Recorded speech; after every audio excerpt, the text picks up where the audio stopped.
They called it the storm of the century, a November night so violent that it tore a 729-foot ore freighter in half and swallowed 29 souls into the black waters of Lake Superior. That ship's name was the Edmund Fitzgerald. And for half a century, no one has been able to stop asking, what really happened out there? The Gales of November isn't just a retelling of the disaster, it's the definitive account. It's about the end of an era when the Great Lakes weren't just a body of water, but the beating heart of a global industry. After World War II, this region had the kind of power and prestige that Silicon Valley has now: steel, ore, energy, ambition.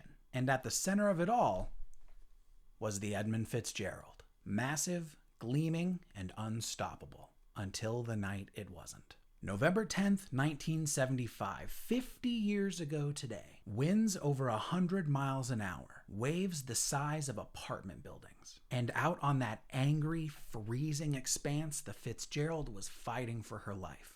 No distress call. No survivors.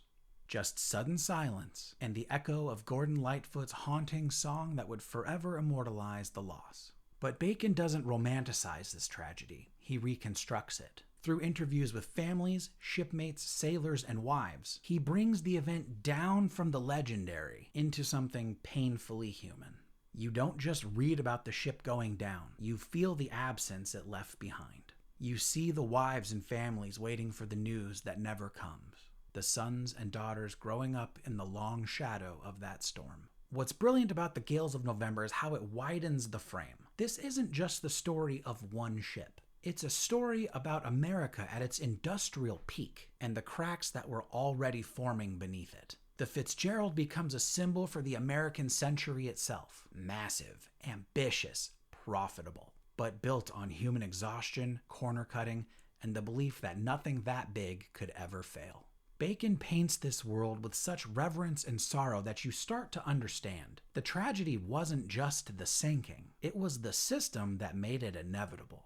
It's a book about the cost of progress and the people whose lives were taken as collateral. The Gales of November is haunting, but not in the ghost story sense. It's haunting because it reminds you that behind every monument to progress, there are names. Men who worked, laughed, loved, and then vanished beneath the waves while the rest of the world kept moving forward. If you love historical nonfiction that's written with empathy, tension, and cinematic detail, this is one to pick up. Because even 50 years later, the wind still howls over Lake Superior, and it still sounds a little like the echo of the Mighty Fitz.